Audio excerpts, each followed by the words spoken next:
प्यारे बच्चों नमस्कार। आज हम लोग बात करने वाले हैं चरक विमान स्थान का चैप्टर नंबर 2 का जो सिलेबस का पॉइंट है अर्थात उसमें देखेंगे पॉइंट नंबर 6 से देखेंगे क्या है हेडिंग। टू टाइप्स ऑफ आमदोस अर्थात आमदोस के दो प्रकार है ना। आमदोस के दो प्रकार कौन कौन से हैं? तो यहाँ पे समझना कि आमदोस होता क्या है। आमदोस का मतलब होता है आम प्लस दोष। तो आम समझते हैं होता क्या कि जब हम लोग या तो अधिक मात्रा में खाना खा लेंगे या दूषित खाना खा लेंगे। कहने का मतलब भोजन जो खाया जाता है उसका पाचन न हो।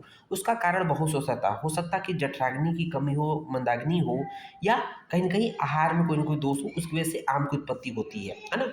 आम मतलब कच्चा मतलब पका भोजन न हो के कच्चा भोजन होना आम कहलाता है। उसकी वजह से विभिन्न रोग उत्पन्न होते हैं, उसके बारे में बात करेंगे। तो यहाँ देखेंगे आम दोष। तम द्विविधम चरक विमान स्थान दूसरे चैप्टर का श्लोक नंबर 10 देखेंगे यहाँ पर। तम द्विविधम प्रश्न पूछता है कि आम दोष की संख्या कितनी होती है, आम दोष कितने प्रकार के होते हैं, है ना। तो देखेंगे तम द्विविधम अर्थात क्लियर कट कह रहा है श्लोक में कि दो प्रकार के आम दोष होते हैं। तम द्विविधम आम प्रदोष। आम प्रदोष अर्थात आम दोष की संख्या दो प्रकार की होती है। प्रदोषम आचक्षते भिषजक अर्थात विद्वान लोग जो है आम दोष दो प्रकार बताते हैं। कौन कौन से? विसूचिकाम और अलसकम च। विसूचिका और अलसक अर्थात आम दोष दो प्रकार के होते हैं। पहला नंबर पे विसूचिका होती है, दूसरे नंबर पे अलसक होता है। अब एक एक करके बात करें क्योंकि ऐसा तो है नहीं कि सिर्फ आप विसूचिका अलसक नाम देकर उसको रख जाएंगे। अगर इसको डिटेल में पूछता है तो आपको लिखना ही पड़ेगा। तो क्या है विसूचिका?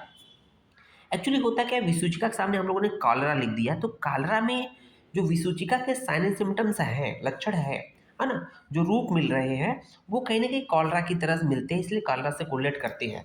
तो कॉलरा में क्या होता है कि आप देखते हैं पहले कॉलरा होता था है ना, अब तो कंट्रोल है। तो इसमें क्या होता है कि लूज मोशन और वोमिटिंग एक साथ होती थी, इसलिए इसको विसूचिका या कॉलरा कहते हैं, ठीक है ना।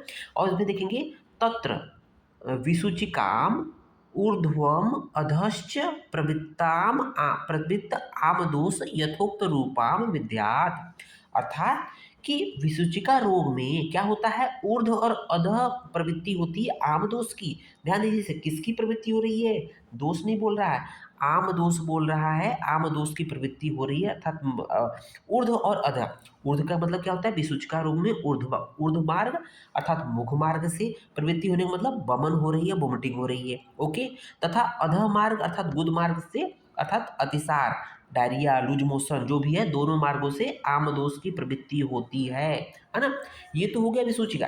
तो विसूचिका में हम लोग क्या ध्यान रखना है आयुर्वेद के कॉन्सेप्ट के पॉइंट ऑफ व्यू से कि विसूचिका में कि ऊर्ध्व और अधः अर्थात वोमिटिंग और डायरिया दोनों हो रही है। ऊर्ध्व भाग से वमन होगा, अधो भाग से विरेचन होगा, दोनों साथ होते हैं। ये तो बात चरक ने कही, लेकिन जब बात विसूचिका की गई है तो यहाँ पर बात सुश्रुत को तो हम लोग अवॉइड कर नहीं सकते हैं।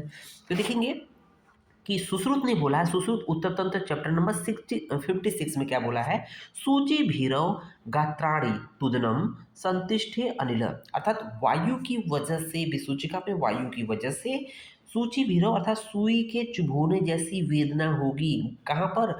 गात्राणी पूरे शरीर में सुई के चुभन जैसी वेदना होगी विसूचिका में, ओके। यत्र अजृणेन सा, ये क्यों होता है? क्योंकि अजड़ की वजह से होता है। तो हम लोग आम दोष पढ़ रहे हैं तो आम दोष में कहने का भोजन पाचन हो नहीं रहा है, अजड़ की स्थिति है। यत्र अजीर्णेन सा वैद्य विसूचि निगदते, और इसको वैद्य लोग इसको विसूचिका कहते हैं। और इसके लक्षण क्या बोले गए हैं? मूर्छा होगा व्यक्ति, क्या होगा? उल्टी, जब किसी को ज़्यादा वोमिटिंग और ज़्यादा लूज मोशन होगा तो क्या होगा? मूर्छित हो जाएगा, फेंट हो जाएगा, है ना। अतिसार तो हो ही रहा है, बमथू अर्थात बमन हो ही रहा है। पिपासा, क्योंकि फ्लूइड चाहे मुख मार्ग से चाहे गुदा मार्ग से, दोनों मार्ग से निकल रहा है तो स्वाभाविक सी बात है उसको प्यास मतलब फ्लूइड की कमी होगी, पिपासा होगी। सूल वेदना होगी, भ्रम होगा, उद्वेषण होगा, जृंभा होगा, दाह होगा इत्यादि लक्षण पाए जाते हैं। तो ये तो बात सुश्रुत ने क्लियर कट बोल दिया। ये तो बात होगी विसूचिका की, जिसको हम लोग कालरा से कोरिलेट करें, जिसमें ऊर्ध्व और अधः आम दोष की प्रवृत्ति हो रही थी अर्थात डायरिया और लूज मोशन, सॉरी वोमिटिंग और लूज मोशन दोनों हो रहे हैं, ठीक है। उसको देखेंगे अलसक। अलसक और साथ ही साथ दंड अलसक भी देखेंगे। पहले अलसक के बारे में देख लेते हैं।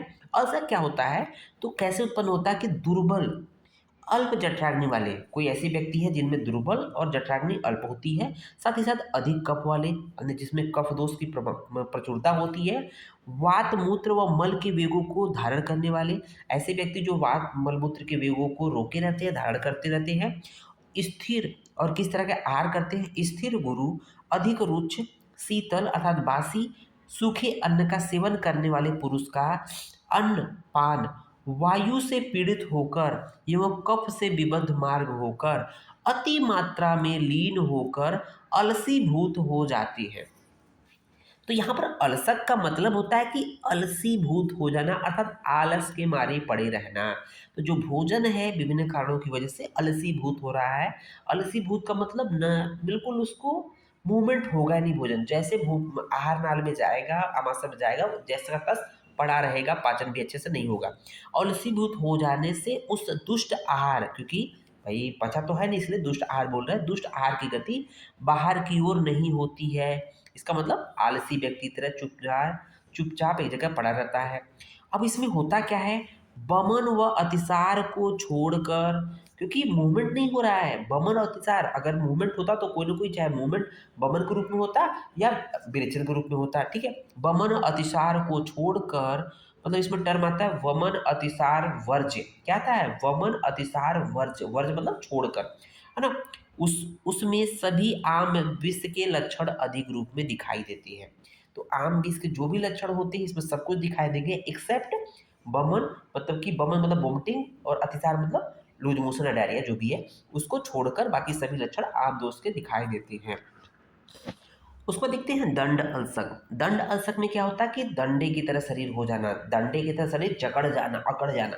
तो क्या है, अधिक मात्रा में दूषित भोजन लेने से, अधिक मात्रा में दूषित दोष जो होते हैं अधिक दुष्ट आम दोष से, है ना। अधिक मात्रा में दूषित जो दोष हैं वो अधिक दुष्ट होंगे, आम दोष उत्पन्न होगा, उसकी वजह से मार्ग का अवरोध होगा, जो भी मार्ग है उसका अवरोध होगा। और आम दोष का शरीर में तीव्र गति, जब मार्ग अवरोध होगा तो उसकी तीव्र गति होगी, है ना, तीव्र गति होगी तो क्या होगा, संपूर्ण शरीर डंडे के समान जकड़ जाता है। उसी को हम लोग दंड अलसक बोलते हैं, ये असाध्य व्याधि होती है। इस तरह से ये पार्ट कंप्लीट होता है। धन्यवाद।